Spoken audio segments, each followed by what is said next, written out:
Today is a very special day for me because I have the honor to talk with one of the characters that most inspired my view about technology, education, about the way that I teach my son. I'm very happy, very honored to talk with this person today. I am Inventor Miguel, your favorite Chief AI Officer, and today I have the honor to talk with one of the pioneers in online learning. He's the founder of Khan Academy, one of the biggest maybe the biggest online community, learning community in the whole world. Thank you very much, Salman, to be here with us No, today. thanks for having me, Miguel. I read your first book. Is like one word, one school. I remember this concept of domain, like teaching for domain, like learning for domain, actually. But for everyone to not are not does not know the concept and how you start, because you started in financial markets like me, and then you started to become a teacher, like educator. So my first question is how you get to education, and also what is this new, not new, but different from traditional schools way of the see education. Yeah, I've always been interested in education. I think a lot of young people, not just young people, a lot of people just always say, "Hey, how do we make a positive effect on the world?" And you look at almost any problem in society, and if you really look at the root cause, it's usually a root cause around not having sufficient education or sufficient opportunity. So I've always been interested in it. I dabbled with education throughout my schooling, but as you mentioned, my original background was in technology. I go get an MBA. Then I'm working as as an analyst at a hedge fund, and it turns out some of my cousins were struggling in math. So I started tutoring them remotely, started writing software for them, made videos for them, and it seemed to be helpful. And folks who are not my cousins started using it, and so then I set it up as a not-for-profit with a mission of free world-class education for anyone, anywhere, and that's Khan Academy. And some of the ideas that I wrote about in the first book, which in English is the One World Schoolhouse, is, and I realized this with my cousins, the reason why a lot of them were struggling wasn't because they weren't bright, wasn't because they weren't hardworking or they didn't go to good schools. It was because in a traditional school model, everyone moves together at the same pace. And if you get a 70% on an exam, too bad. The class will then move on to the next test. And it's usually going to be something that builds on the gaps that you had. And what we see is that kids just keep accumulating gaps from year to year, and at some point they have trouble just even understanding what's going on in class. And so the alternative is to do more personalized learning. Now, if we were to have this conversation 30 or 40 years ago, I could say personalized learning, but if I'm one teacher in a classroom of 30, how do I do personalized learning? And this is where maybe technology can play a role, where the teacher is there, but the students can work on the skills that are appropriate to them. If they haven't learned it well yet, they can spend a little bit more time.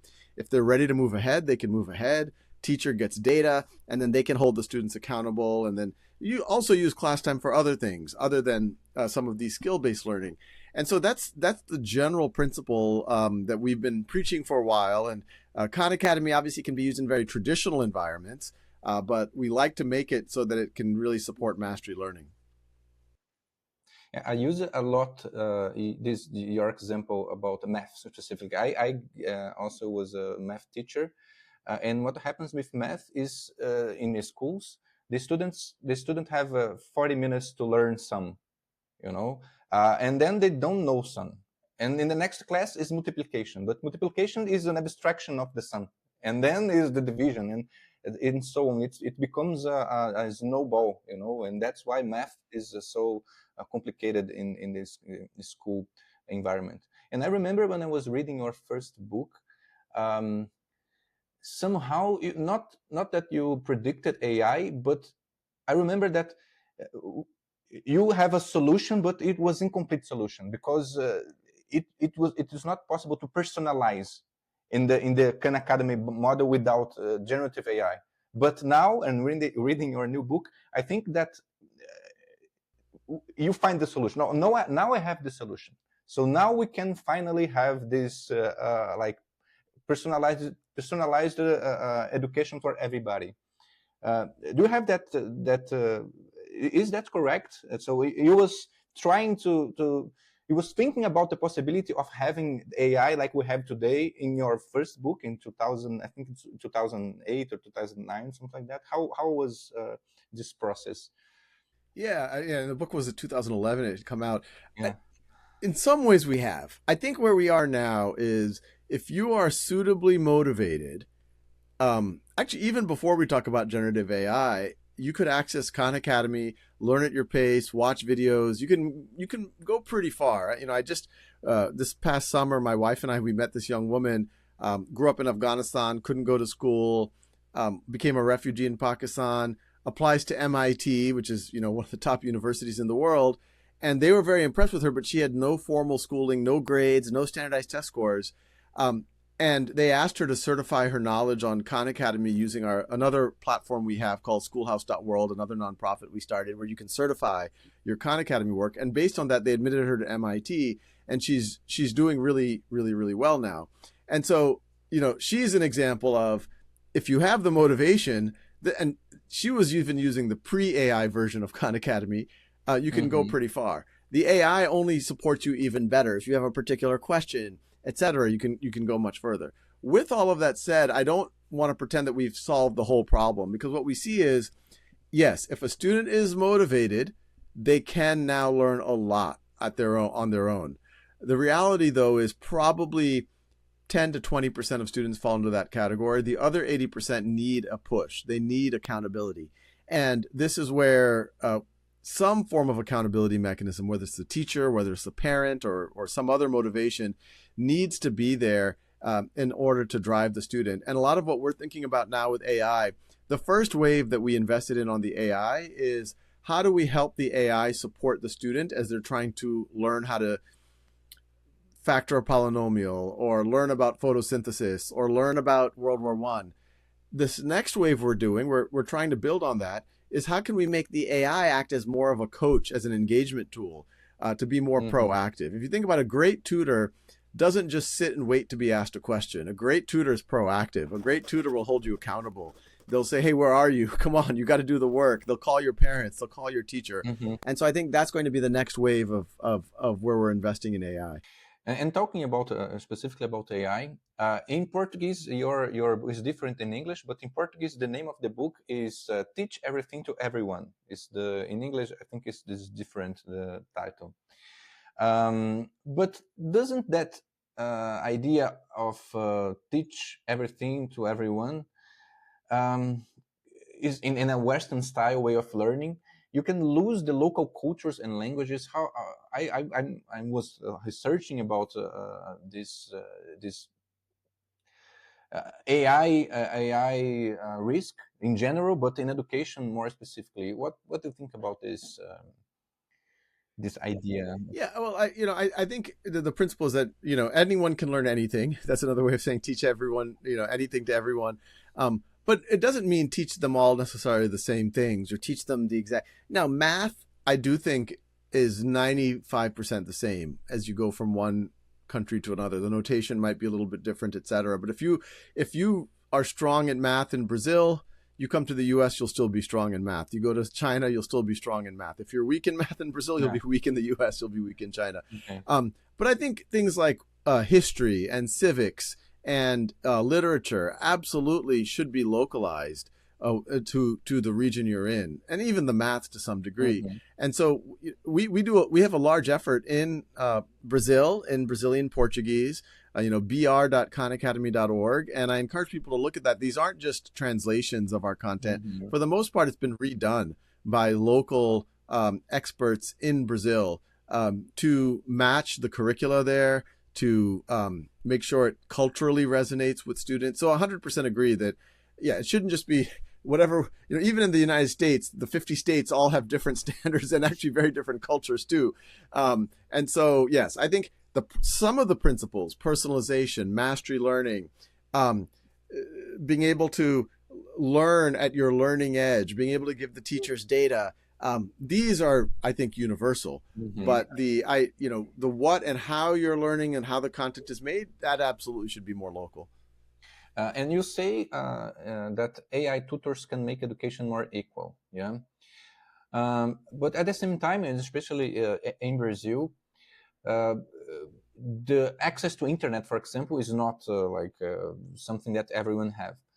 So in that sense, this is another criticism that AI receive, not only in AI in education, but can it increase the inequity, the gap between who have access and who don't have access, instead of help to equalize the situation? Possibly, on some level, yes. On some level, yes. But the way I think about it is, if you think about and people used to ask me a version of this question even before AI, because obviously Khan Academy can't Yeah. even be used if you don't have a decent internet connection, at least a smartphone or a cheap laptop.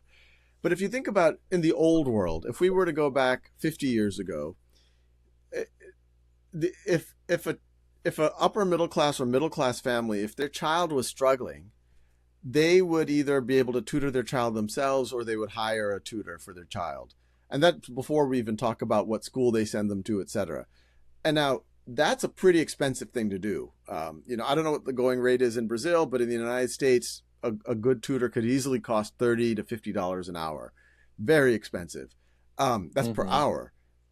And now, if you talk about go forward to today, what is the threshold to be able to engage in these tools? Well, it's an internet connection. It's a decent computer.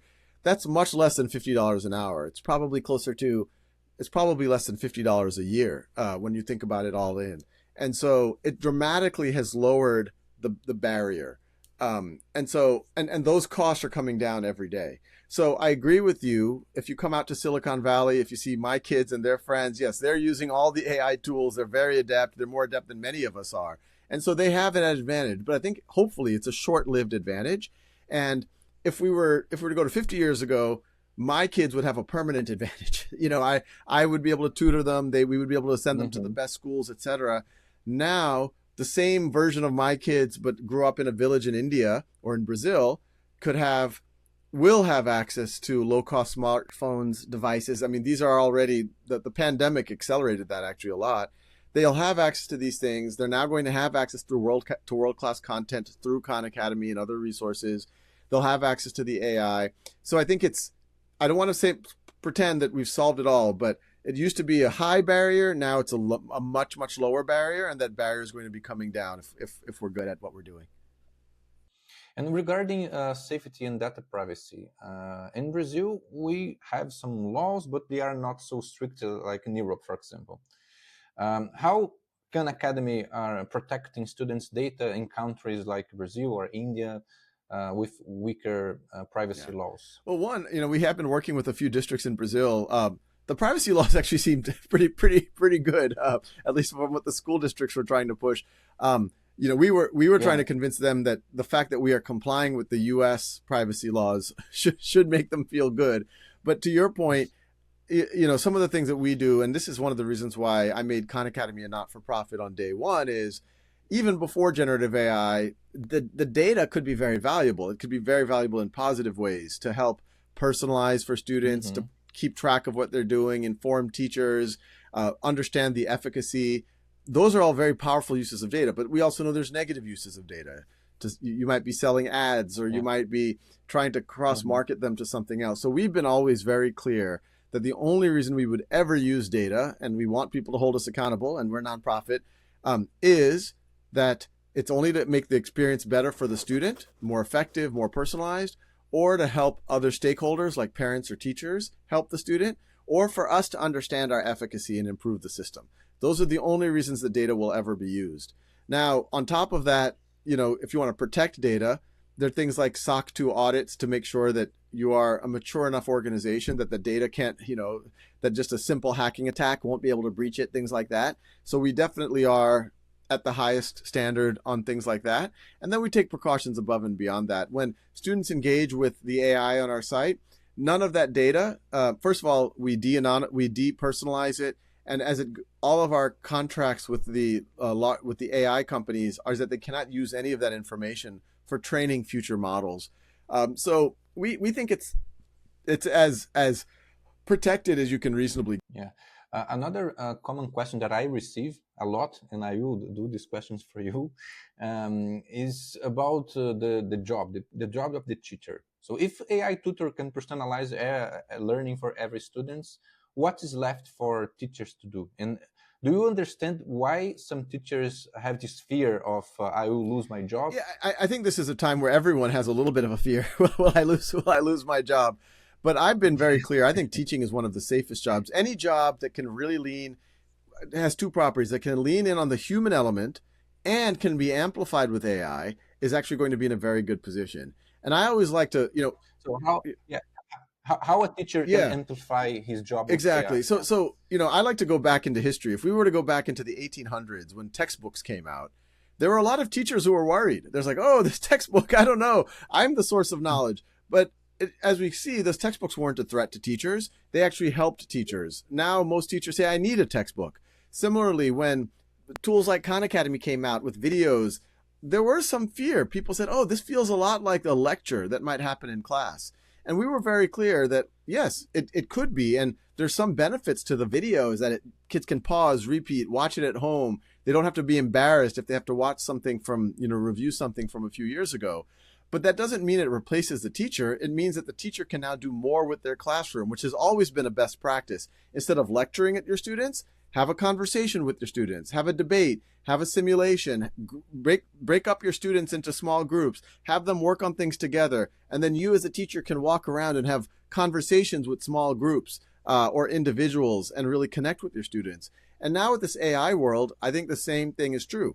You can use the AI for lesson planning, for grading, for progress report writing. That'll save you the teacher time. Yes, your students can get more support from that AI, and hopefully that AI can inform you what's going on. But that doesn't mean you don't have anything to do. If anything, now you can spend more time going and sitting next to different students saying, hey, Miguel, I've been talking to Conmigo, which is our AI, and we're both really impressed with what you did yesterday. I really believe in you. Or, hey, Sal, I noticed that you haven't been engaged today the way that you typically are engaged. How can I support you? And these are the types of things that I think only a human being will be able to do, and it doesn't take the teacher down the value chain. It makes the teacher further up the value chain. If we remember the teachers that had the biggest impact on our lives, if I think of the 5 or 6 teachers that I said changed my life, it wasn't because they gave a great lecture. It was because they saw me as a person. And they came up to me and they said, Sal, I really like that answer. Or they held me accountable. Sal, what you did was not appropriate. Don't do that. Have you thought about going into this career? I think you'd be really good at it. That's the stuff that I hope we'll see more of in an AI world. Yeah, it's on the side of the motivation. Yeah. So the good teacher is someone that can make you want to learn. Exactly. Yeah, and not exactly the person that will be saying the things that are the truth. And give you the context so that you can actively learn, not passively sit and listen, actively participate. Yeah.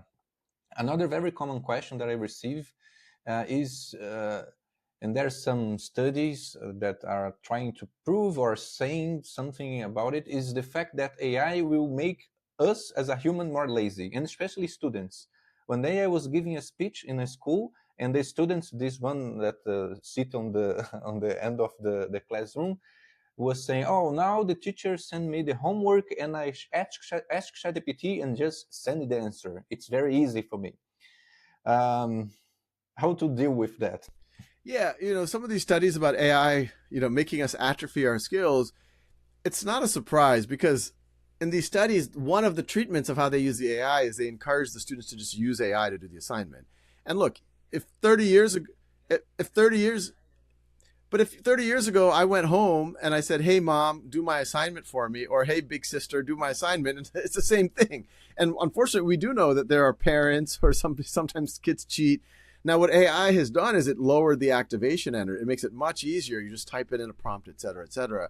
So I think the key is educators can't be blind to this. And students are using ChatGPT and other tools to just cheat, however you want to define cheating. And so I've encouraged educators to take a step back and say, okay, look at every one of your assignments and what were you trying to get the students to do? What was the goal of the assignment? And then go from there. So if your goal of the assignment is, I want students to be able to craft their thoughts, original thoughts. I want them to be able to write grammatical sentences, structure their reasoning, and do it 100% by themselves. Well, if that is your goal, then do that in the class. As I said, you don't have to give lectures anymore. You don't have to do that. In class, say, hey, everyone, this is the writing prompt for the next 40, 50 minutes. I want you to write. And maybe we're going to do it all week. But you're going to be writing only in class, and I'm going to observe you. But by the way, I'm going to be able to walk around. Maybe y'all can review each other's essays. And that has two benefits. One is I know that that's the student's work, but I can also support them. Because we know traditionally when you assign something for home, if you have parents who are more educated, who can hire a tutor, they're going to help you better. While if the parents aren't there, you're left. But now everyone's on the same playing field. They're all getting support. And then the teacher can really understand where the student is in writing. And so if you make another assignment and it looks like it's completely different, you're like, hey, what happened here? Did you use ChatGPT? Now, the other extreme, I think, especially in high school, college, it's healthy for teachers to make some assignments where they're using AI, or because maybe the goal is I want you to use modern tools. I want you to be more ambitious. I want you to build some of these skills that you're going to need in the workplace. And so I think you're going to see that. And I think you're also going to see tools like what we're building. We have something called Writing Coach, where the teacher can assign it through the AI works on it with the student, and when the student submits it, the AI can give the process to the teacher. And so if the student goes to ChatGPT or cheats some other way and just copies and pastes it in, our AI can tell the teacher that. They can say, hey, this part we didn't really work on together. You should double click on that. I loved your example about the Great Gatsby. That the kid asked AI to incorporate, to be the Gatsby and ask about the light. It was another thing that just AI can do. Yeah, it's a very interesting way of using AI, not only have the answer. No, I mean, one of the exciting things is, we talk a lot about AI as a tutor, as a teaching assistant, but to your point, it's allowing us to completely open up things that even a tutor couldn't do. And as you mentioned, we have this activity on Conmigo where students can talk to AI simulations of literary characters. And we had a student, she was studying Great Gatsby, and so she talked to Jay Gatsby, and she had a long conversation about life and philosophy. Yeah. And you can imagine it just makes things come alive in ways that we couldn't have done before. Yeah, yeah. And in the beginning of the book, you give example of your daughter or your son. I don't. It was my daughter. Yeah. Yeah. And she was writing, but writing with AI. And this is something that it's a new way of writing.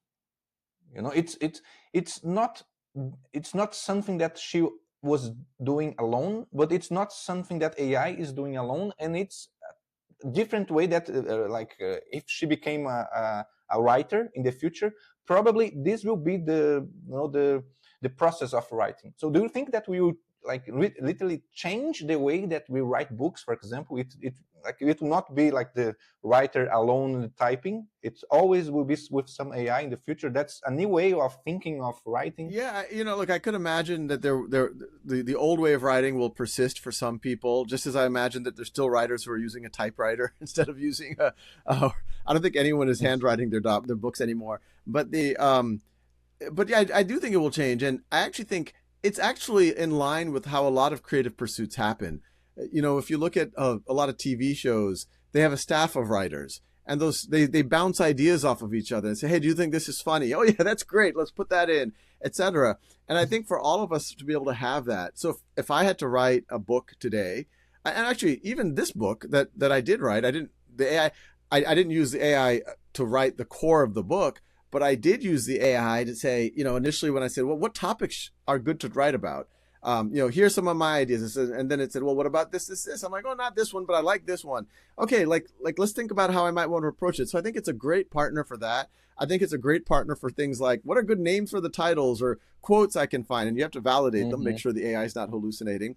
But I can imagine if I were to write a story or a novel, I could write a little bit. I'm like, oh, I wonder what the character could do now. And then the AI could come up with some options. I don't know, but this one, yeah, that's a good idea. But I'm going to do it this way. So I'm not just doing what the AI tells me to do, but I'm riffing with the AI. It's a part. And also AI can ask you questions. So there is what will happen now, like the example that you were doing. So it's not just asking help, and AI will help you to solve it. But exactly. AI can, okay, now what's going to happen? I do that with my son. Yeah. So we have stories that have a Shrek, and the Paw Patrol characters, and the teacher from school, and his mom and me, and and the pizza and the hamburger, and the AI. Okay, now what's gonna happen? And he had to like decide things, not just be passive in front of the screen. It's very interesting, very No, and the most a beautiful thing I've saw in that is, I saw this with my youngest son who loves to do that type of thing, is he ends up constructing a story that is more sophisticated than the story that he could definitely construct on his own, but oftentimes more sophisticated than the stories he reads, even at his grade level. Yeah. But because he's invested in that story, he helped produce it. He reads it, and he reads it out loud to other people, so it actually up levels him. Yeah, and he learned new words, and he learned also how to interact with AI. It's very interesting. You also talk about AI helping students' mental health, and this is another complicated topic.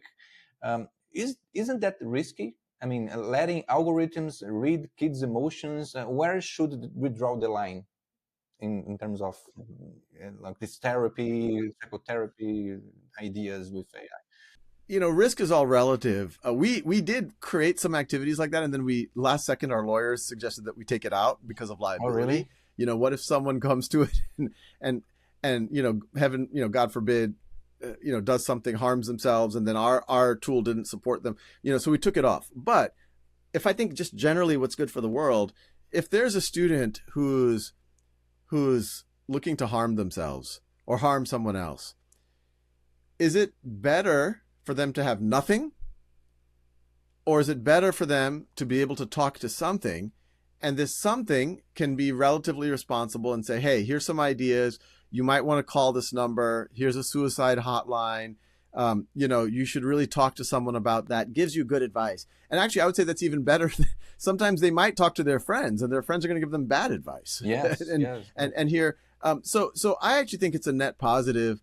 I don't know the situation in Brazil, but in the United States, especially for things like mental health, it's so silly that if you're going through serious depression or anxiety, or you're having suicidal thoughts, it is so hard to get help. You have to call therapists, and they're going to charge you $200 or $300 an hour. You're going to have to, we can see you in 2 months. I don't know how helpful that's going to be. Yeah. And they're billing you by the hour. So if you can, and I know a lot of people, I've gone to ChatGPT sometimes if I had a tough problem, and it gives you some good ideas. How can you navigate this? My daughter, she's 14 and my youngest is 11, and I have a 16-year-old too. But my daughter always was a little bit mean to our youngest, I think, because he takes some of the attention from her.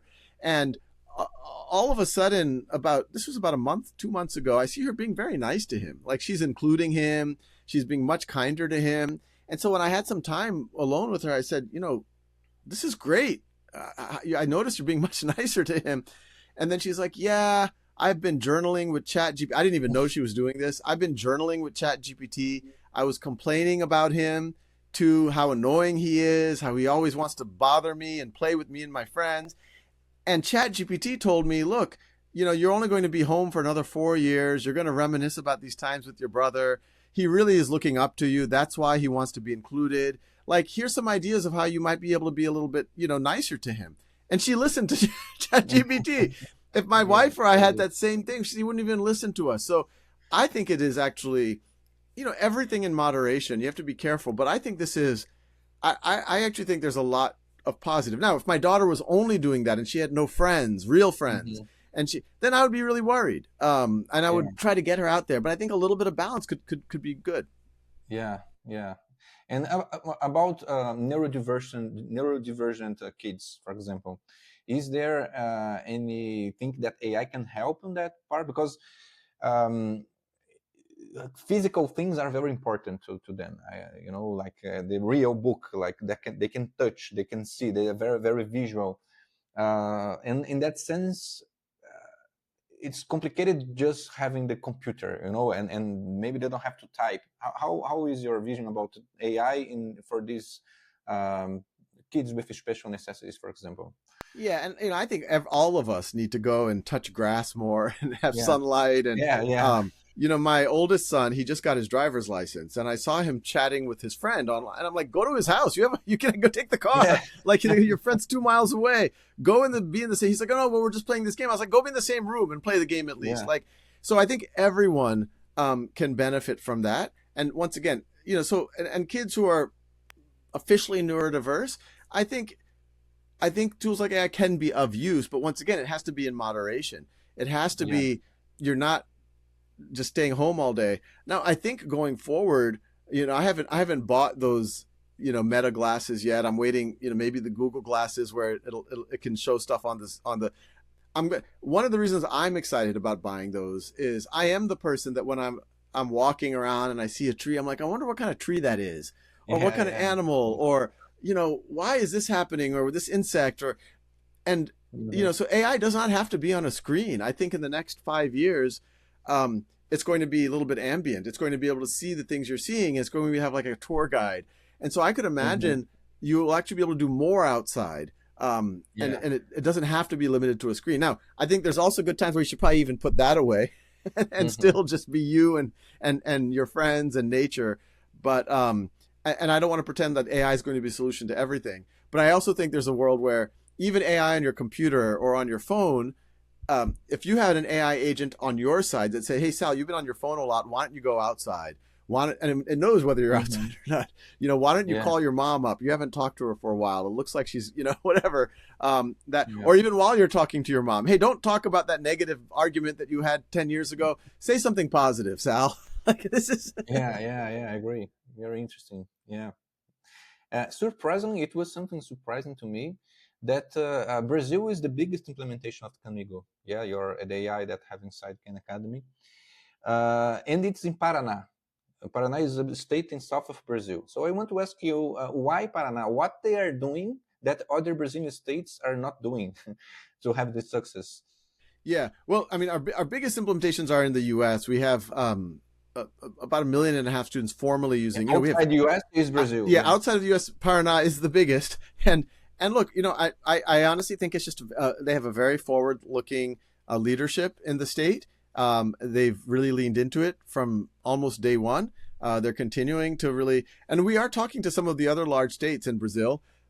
And there's sometimes it's resourcing, it's training. They have a million things that they have to worry about. But we're hoping, if you and I are chatting in another year or two, it's going to be well beyond Paraná, hopefully. And what is the results in Paraná? You have a comparison between Paraná in its implementation and other states. What's the results of using AI in education that you can feel? Yeah, and here, and I want to emphasize that I don't think AI by itself is what's actually going to Yeah. move the learning outcomes. I think AI on the margin will help with engagement, accountability, motivation, and even there, I think we're at the very, very early stages. The efficacy studies, we have run efficacy studies in Brazil, and we have 50 plus efficacy studies around the world. These are all primarily around the students doing the practice and feedback on Khan Academy. The more practice and feedback they do, the more they're learning. We see that very consistently. And then Hmm. the AI is there to help support them and help engage them. Videos are there to help support them and help engage them. But we have seen pretty consistently in Brazil and everywhere else, if students are able to put in even 60 minutes a week of practice on Khan Academy, that they are growing, depending on the study, 20, 30, 40% faster than their peers. Mm. And what I just talked about is available to everyone for free. And it's in Brazilian Portuguese, it's in English, it's in Spanish, it's in every Hmm. language, every major language. And then the AI is a layer on top of it where we are seeing signals that it is even helping to engage the students even more. But that's where we are now, is that we're not trying to just narrowly measure the efficacy of the AI. We're trying to see what's the efficacy of the whole system. And what is the worst thing that can happen in education because of AI? Let's talk about Oh terrible boy, things. yeah. The worst thing that can, well, yeah. I think the worst thing that happens are uh, no one's learning anymore because AI is doing everything for them. There's a kind of a dystopian world where the teachers are using AI to create the assignments, the students are using AI to do the assignments, and then the teachers are using AI to grade the assignments. And so at that point, Yeah, this it's is not clear terrible. what This is anyone's the end doing. of everything. So, but I think these can be avoided as long as people are willing to really lean in. And this is a time to reimagine. It's a time to take a step back. You don't have to panic, but as long as people adapt and are not delusional or try to run away from the problem, there's a lot of ways to avoid that scenario. And that was what is the best thing that can happen in education because of AI? Oh, I mean, the best thing that'll happen is we see, right now the types of skills that we see in our top 5 or 10% of students, that those become commonplace. I also would love to see, the things that we're able to measure and assess broaden. Right now in a class, how well can you answer a question, math problem, reading comprehension. But what about your sense of humor? What about communication skills? What about problem solving skills? I think AI will introduce new forms of assessment where you have to go through a simulation, some problem solving. It can even give you feedback on your communication or your sense of humor. Those are things I want to know. Or how well can you sell things? That's a very important skill if you're going to become a salesperson. So I think it can broaden the aperture. And I actually hope AI can personalize, not just in pacing, but make it interesting for you. I hope it can connect you to opportunities. It can act as a guide or a mentor so you can find your fit and your purpose in the world. So those are very exciting. One thing that a lot of parents ask me is about screens. Oh, I don't want my son in front of more time in screens and etc. But at the same time, Khan Academy is using screens. And also AI, we need screens. What is your point about that? Is no, you should mix screens and no screens? What is the standard answer? Answer well, to the that, answer is it's all in question? moderation. I mean, let's go before there were computers. When I was a kid, my older sister was a bookworm. She would read all day, and most of us wish our kids read more books. But my sister would literally wake up, lay down on the sofa, and if no one told her anything, she would just read until bedtime. And so, and the extreme, that's not good. You'd want her to exercise, go out, see her friends, roll around in the grass, whatever. And so I think when we think about screen time, there's obviously, it's not all the same. There's negative uses of screen time. Obviously, social media can mess with your brain, even the news, things like that. So I think that you have to be very careful. Many video games can be very addictive. So that type of thing you want to either not do or do it in very small controlled doses. But there's very positive uses of screen time. If you're writing a paper, writing an article, something you do, if you're editing video, editing a podcast, if you're writing software, doing Khan Academy to learn, doing research, these are all very constructive uses of screen time. And these are skills you will need in your life. I mean, most people in white collar jobs, for better or for worse, are spending a lot of time on a screen. But there, I would say it just needs to be in moderation. For my kids, if they're inspired and they're writing a story and they're doing that on Google Docs, or they're coding, or they're on Khan Academy, I'm for the most part happy. If they're editing video, I'm satisfied with that. But if they're doing it and they're not going outside, they're not seeing their friends, we're not having dinner as a family, then no, I say, hey, put it up. And I also want to say it's not easy. I mean, my wife and I struggle with it all the time. Every night we're having to get our kids off of something. So I don't want to make it sound like it's an easy thing to do, but it is important for parents to draw some lines. The kids will sometimes act like addicts and withdrawal.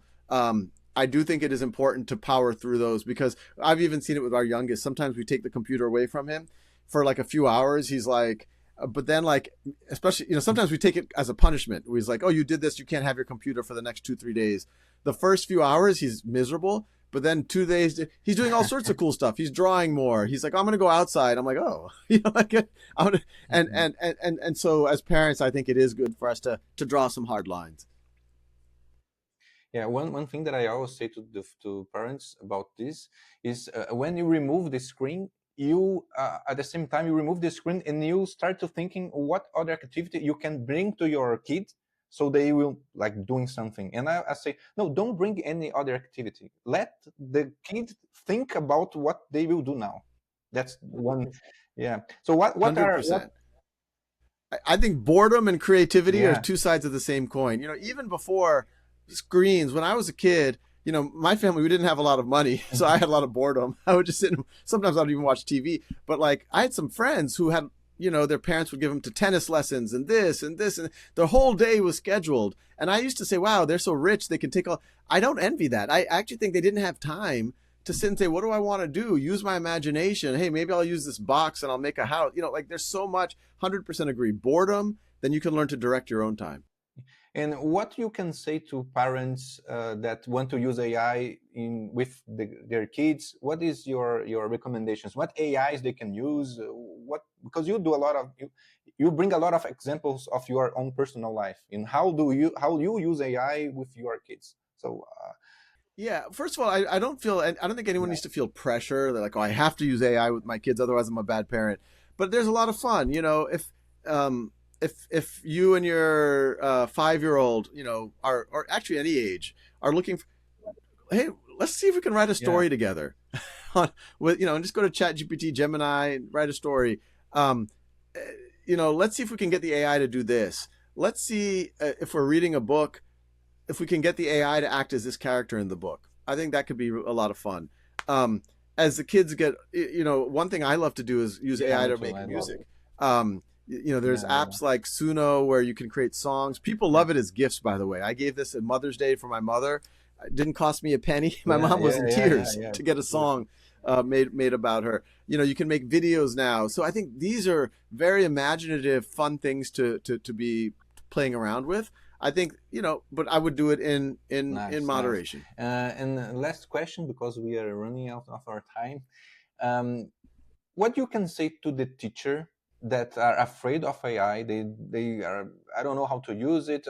I'm afraid that my student will become lazy. I'm afraid that I will lose my job, and they're not started with using AI. What you can say to that teacher that are... Yeah. Well, first of all, you're definitely not going to lose your job. Put aside what I 100% believe that teachers are going to be one of the most valuable occupations. Anything that leans on the human element is going to be very valuable. I also don't know of one data point globally where AI has made a teacher lose a job. There's zero. If I was driving a car or a truck as a job, I'd be worried. I think AI is going to disrupt that, but not for teachers. And I would say the other thing is, don't be afraid to dabble. Don't feel stressed that you've already behind. You're not behind. If you're listening to us right now, if you're thinking about it, you're actually ahead of the curve.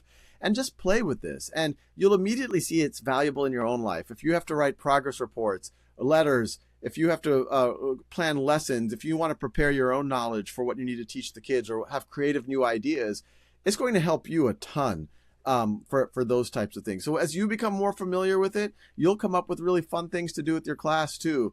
And I think as long as you're doing that, you're in good shape. And it could be the general tools like ChatGPT and Gemini. And of course, we have Conmigo, where AI can be used for things like lesson planning, etc., or it can be used to support your students. Now it's a personal question. What is your favorite AI? What do you use in your daily basis?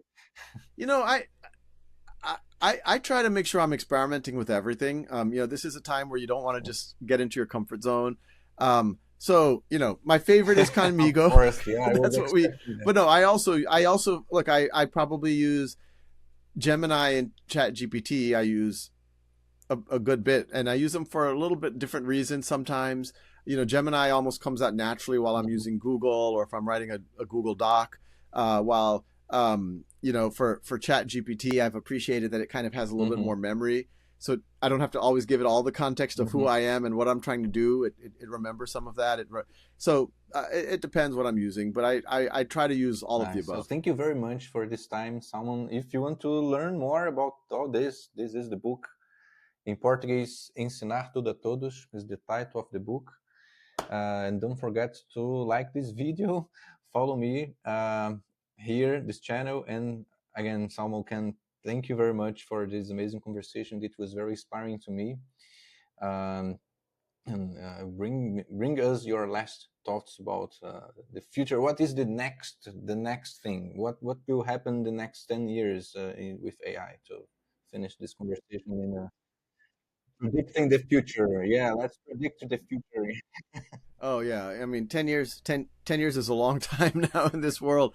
Look, I'm obviously super excited. There's even beyond education, people are talking about curing all diseases using AI, and smart people. So that's exciting. We're going to see productivity. We're going to see all sorts of new creative ways of expression. So that's exciting. And in education, I think over 10 years, we are going to see things that are much more immersive, much more live, but they're not going to minimize the value of the human to human connection.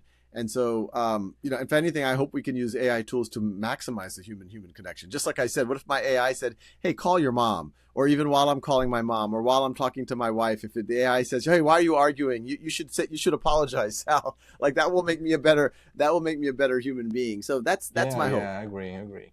Thank you very much. Thank you very much. It was amazing.